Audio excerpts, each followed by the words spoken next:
Dragnet. Ladies and gentlemen, the story you are about to hear is true. The names have been changed to protect the innocent.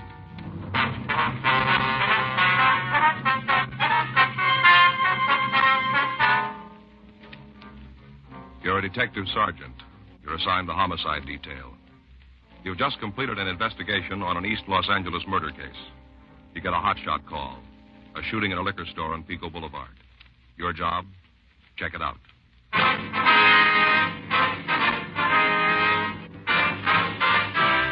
Dragnet, the documented drama of an actual crime. For the next 30 minutes, in cooperation with the Los Angeles Police Department, you will travel step by step on the side of the law through an actual case transcribed from official police files. From beginning to end, from crime to punishment, Dragnet is the story of your police force in action.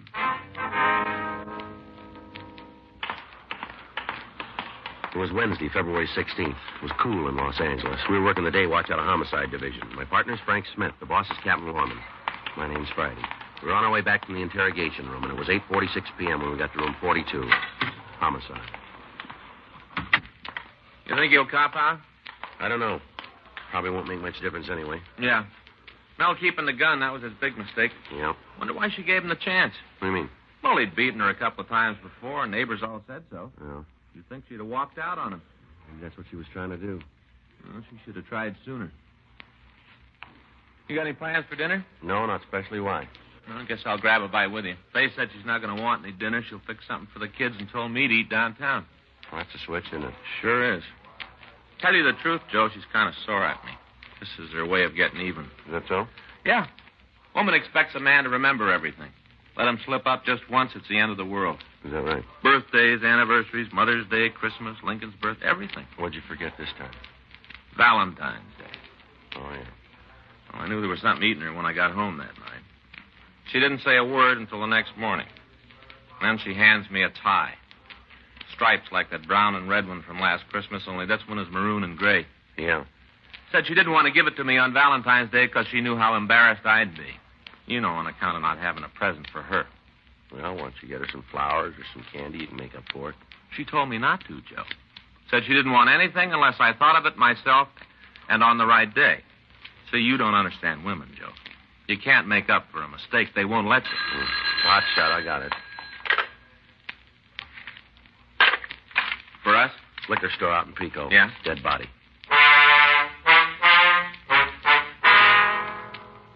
We drove out to the Evandale liquor store on West Pico Boulevard. The owner, Cecil Evandale, was lying on the floor behind the counter. He'd been shot through the chest, and he was already dead when the body was discovered.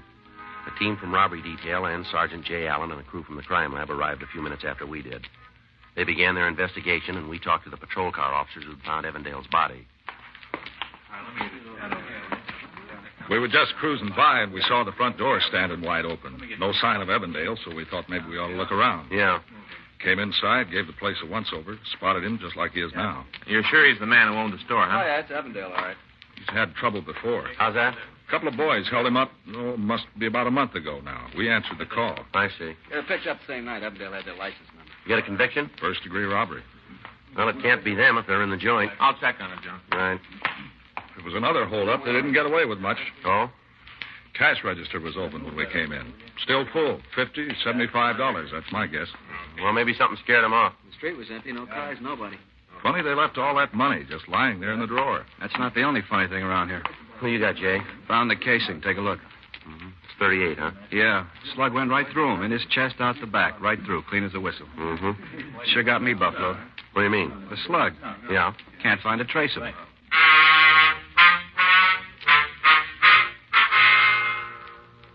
Frank came back from the telephone with the information that the two men who had previously robbed the Evandale liquor store were now serving their sentences in San Quentin. While Sergeant J. Allen and the crew from the crime lab continued to search for the missing slug and any other physical evidence, we canvassed the area for somebody who might have heard the shooting. 9:53 p.m. We found a drugstore in the next block that was still open for business. Fountain's closed. That's what you're after. No, sir, we'd like to talk to you for a minute. Talk? What about? We're police officers. It's Frank Smith. My name's Friday. Police, huh? That's right. Thought I heard sirens a while back. What's been going on around here? Well, there was some trouble at the liquor store down the street. Cease Evandale's place? Yeah. You shouldn't have let it happen. Beg your pardon? You're police officers, ain't you? Yes, sir, we are. He was robbed just a few weeks ago. You should have figured somebody'd try it again. You should have been watching him, making sure he was all right. Well, it's a pretty big town, sir. There's a lot to watch. Too big, if you ask me. Why don't they go home? What's that? All them folks who keep moving to L.A. 25 years ago, I come here. Things were a lot different then. Man could drive down the streets, find a place to park his car. There was room to move around in. Elbow room. Mm-hmm. More people coming all the time. Getting so crowded a man can't breathe. Yes, sir. You see anybody who might have done the shooting? Tonight, you mean? Yes, sir. Anybody suspicious? Nobody suspicious come in here. Not since I got back from supper, leastways. When was that? 7:30. Right around in there. Uh-huh. Don't think I've had more than a half a dozen customers since supper time.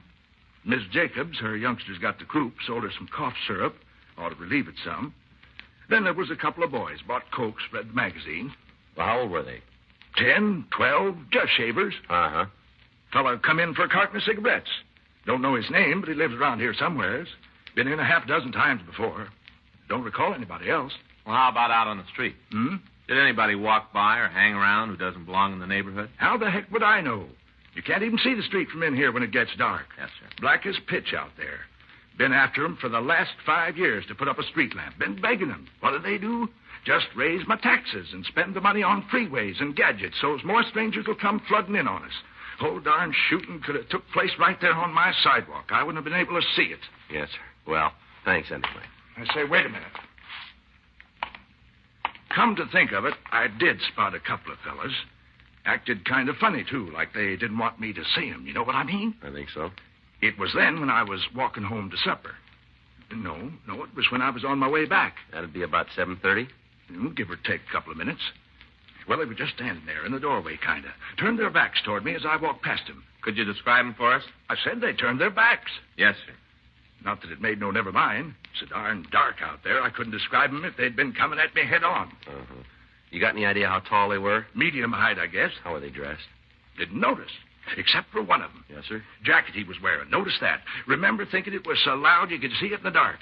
Kind of plaid. You know big crisscrosses? Mm-hmm. What color was it? Must have been light. Some kind of light color. Tan, maybe with green in it. Not sure. Now, is there anything else you can tell us about these two men? I think I've done pretty good to give you that much. Yes, sir, you have. Thank you. I'm not saying they had anything to do with shooting Cease Evansdale. You understand? Yeah, we understand. It's up to you to find out who did it and bring him to justice. Yes, sir.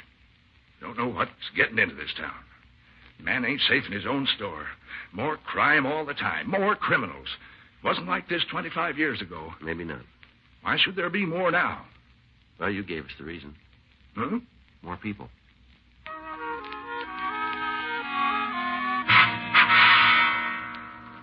$11:36 p.m. We went back to the liquor store. The body had been moved to the county morgue. Jay Allen told us that he and his crew had searched the walls, the floor, and the furniture. There was no physical evidence and still no trace of the slug that had killed Cecil Evandale. The next morning, February 17th, we again returned to the neighborhood and questioned shopkeepers in the vicinity. None of them had any leads. 12:05 p.m., we went back to the office. I guess you were right, Joe. What about? Faye, when I got home last night, she was expecting candy or flowers or something. I thought she told you not to buy her anything. Yeah, but that didn't keep her from being disappointed when she didn't get anything. Oh, what'd she say? She didn't say. She just looked. I got it. Homicide, Friday.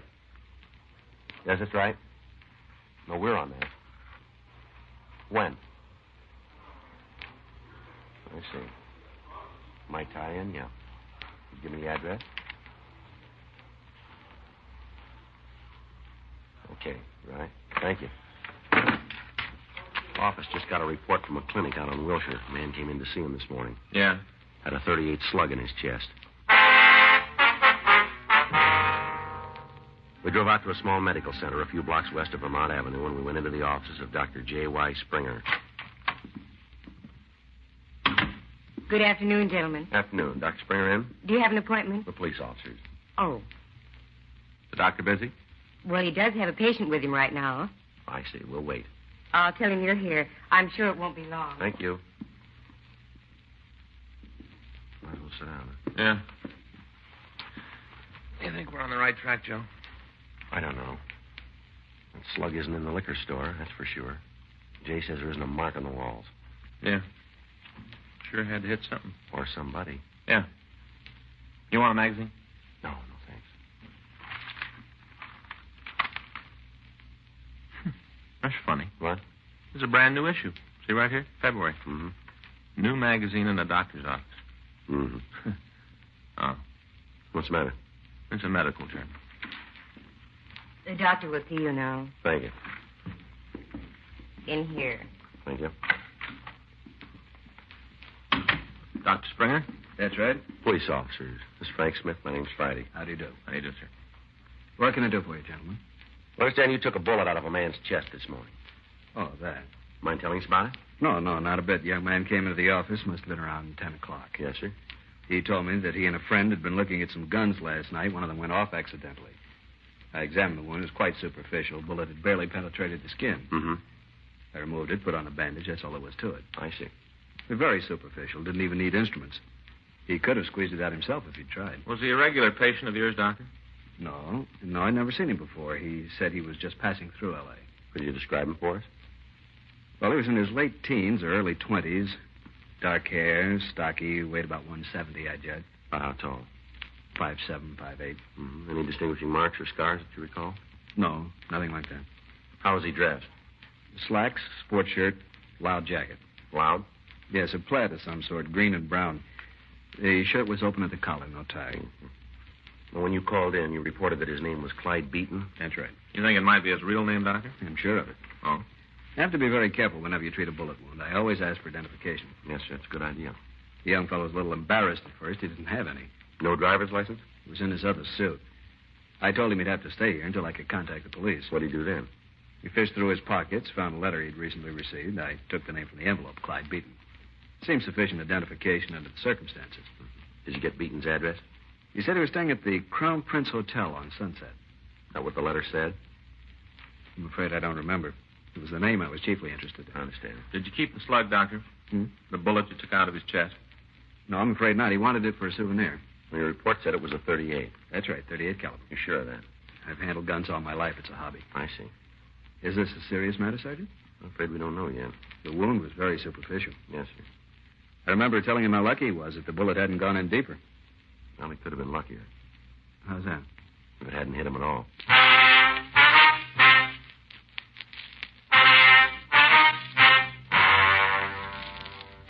We drove over to the Crown Prince Hotel. They told us that no one by the name of Clyde Beaton had been registered during the past month. They also told us that they had no guests who answered the suspect's description. We checked the name through R&I. They had nothing on them. We also checked the telephone books, city directories. We came up with 2 Clyde Beatons. The first one was an elderly man who lived on Highland Avenue. We interviewed him and learned that he suffered from arthritis and had been bedridden for the past 2 years. He had no living relatives except for a daughter who kept house for him. The second Clyde Beaton lived on Washington Boulevard. We drove out to the address. It was a 2-story brick and stucco apartment house.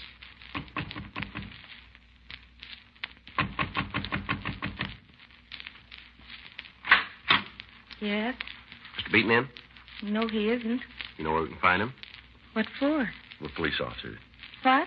This is Frank Smith. My name's Friday. Are you Mrs. Beaton? Yes, This is Clyde Beaton. that's right. Could you tell us where your husband is, please? Well, he's not here. Yes, ma'am. Where is he? Chicago. Oh.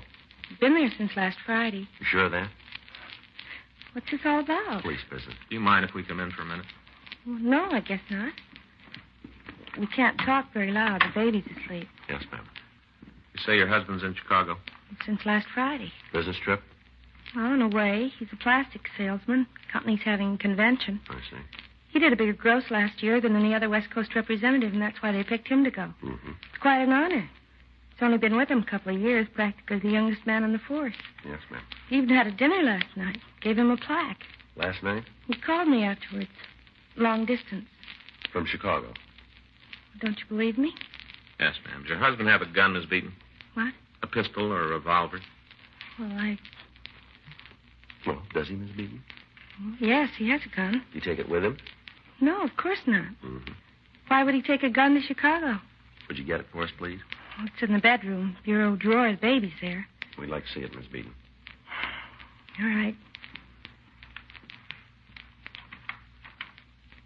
Well, the convention in Chicago should be easy to check. Yeah, too easy. Well, if the guy was setting up an alibi, he'd pick something tougher to crack, wouldn't he? You think we've struck out? Could be. I'm sorry. Ma'am? Well, the gun isn't there. Oh? I looked all through the bureau. I don't know what could have happened to it. Well, maybe your husband did take it with him. I packed all his things. He couldn't have. I see. Well, we've always kept it in the top drawer where it'd be handy. Mm-hmm. You know where your husband's staying, Miss Beaton? The Waterfield Hotel. I've never been in Chicago, but it's right downtown someplace.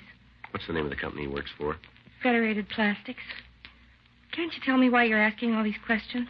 We just like to get in touch with him. What about? Do you have a picture we can take with us? Of Clyde? Yes, ma'am. Well, I suppose so, but I'd like to know why. Is he in any trouble? Not if he's been in Chicago for the last few days. Of course that's where he's been. I talked to him just last night. We have the picture now? Let's see what I can find. I think there are a couple of snapshots in the desk. Would that be all right? Yes, ma'am. Be fine. When's your husband due back? Day after tomorrow. Is he flying? Mm-hmm. I don't know which flight, though. He said he'd send me a telegram. Well, here's a picture. Took it last summer on our vacation up in Yellowstone. Mm-hmm. My brother Tim's in it, too. Will that make any difference? No, it's perfectly all right. That's Clyde, sitting on the rock. Mm-hmm. The one in the plaid coat.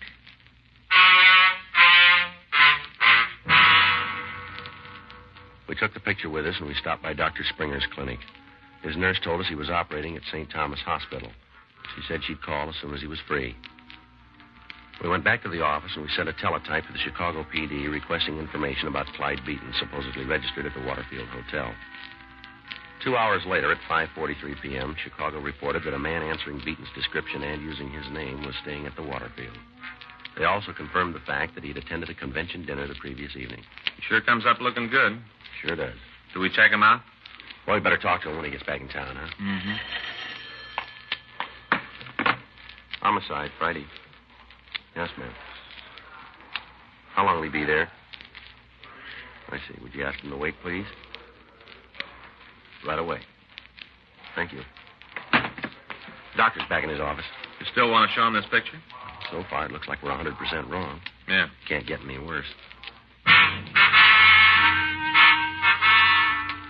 We drove out to Dr. Springer's office, and we showed him the snapshot of Clyde Beaton.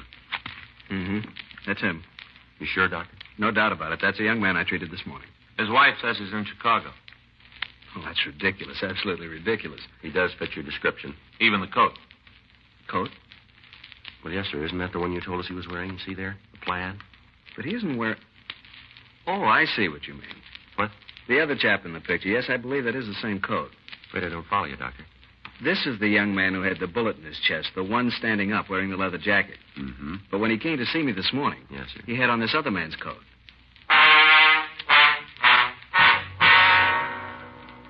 Dr. Springer was positive in his identification of Mrs. Beaton's brother. 7:28 p.m. We again interviewed Mrs. Beaton. Oh, it's you again. Yes, ma'am. What do you want now? Just a couple more questions. You got me so nervous before, I just didn't know what to do. I had to telephone Clyde all the way to Chicago. Make sure he was all right. We're sorry about that, ma'am. It cost us a fortune in phone bills. He said the police back there had been bothering him, too. He couldn't imagine why. We don't want to cause you any trouble. Well, that doesn't help any. Would you take another look at this picture, Miss Beaton? What for? I gave it to you. Yes, ma'am. You said that the other man was your brother. Is that right? What about him? What's his name, please? Tim. His last name? Larkin. Tim Larkin. Well, now, does the coat that your husband's wearing in the picture belong to him or to your brother? It's Clyde's coat, of course. He's wearing it. Is it in the house now? No, I don't know where it is. Cleaner's, I guess. Wasn't here when I packed Clyde's bag last week. Your brother live in L.A.? Yes. Where about? Well, he lived with us until a few weeks ago, and then he and a friend of his took an apartment over on Bellwood Avenue, You know the number? 261 West. What's his friend's name? Oh, it's Bill Dressingham. Went to college together. Mm-hmm. That's why Tim came to California to go to school. Our folks live back in South Dakota. I see. He did all right the first couple of years, but something happened last semester. He just sort of lost interest and quit school, both him and Bill. Got jobs and rented this apartment. I guess they're making good money. It's a very nice place. Yeah. It isn't Tim, is it? Yeah. Well, the reason you've been coming back and forth here all day. We don't know yet. Well, if anything's happened, it'll be my fault. I'm supposed to be responsible for Tim while he's in California, but the folks don't know he isn't going to school anymore. They think he's still living with us. Mm-hmm. He's the baby of the family. He just turned 21. Thought I'd wait until Mom and Dad realized he's a grown man. Then I'd tell him he's on his own. Thought I'd wait till then. Maybe you waited too long.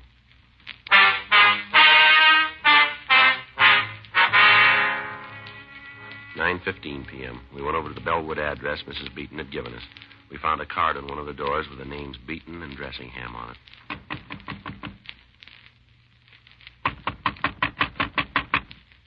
Yeah, who is it? Open up. Why the big McGill up? All right, get your hands against the wall. Huh? Police officers, move.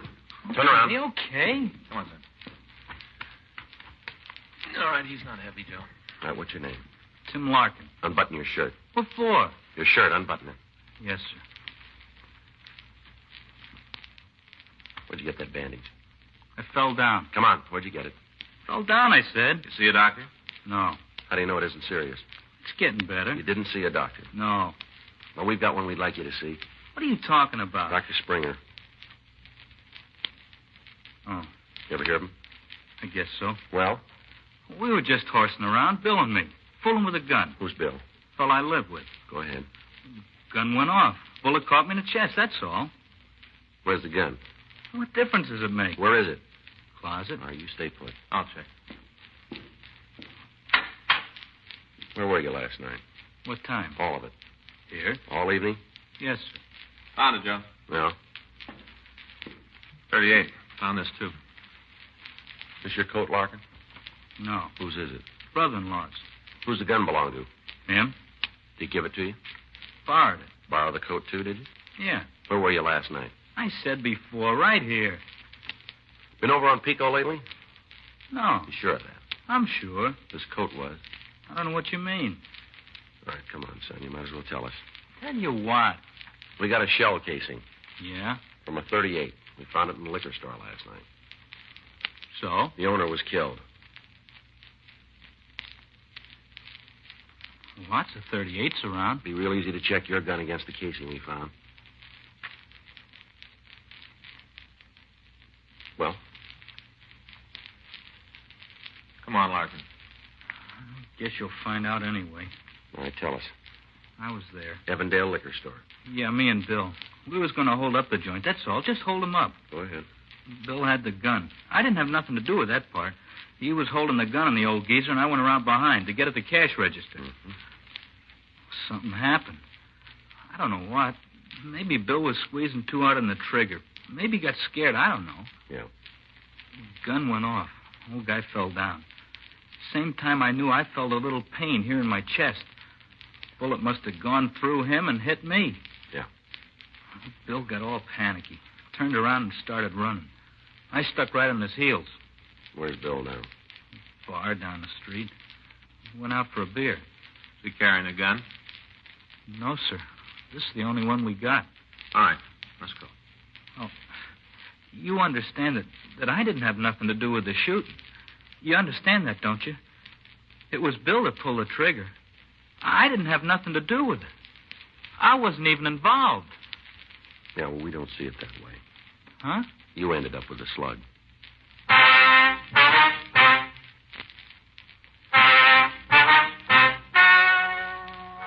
The story you've just heard is true. The names were changed to protect the innocent. On June 14th, trial was held in Department 93, Superior Court of the State of California, in and for the County of Los Angeles.